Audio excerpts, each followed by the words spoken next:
Early on in my career at TPL, I started thinking about how we in the organization talk about the ways we put community at the center of our work. But what I also discovered is that the written word can really only capture the essence of community in so many ways.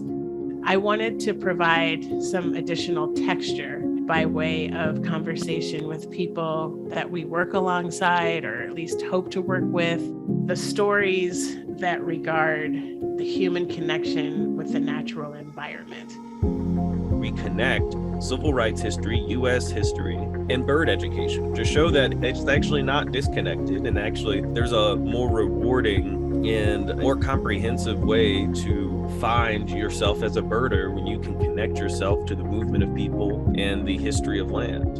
What I'm interested in is how we break the cycles of racism and poverty that created the situations, and how we use nature to increasingly get rid of those things. We're going to be talking about the influences that arts and culture and joy and connection to the community all have, as well as the various ways that our outdoors can provide an ability for us to heal.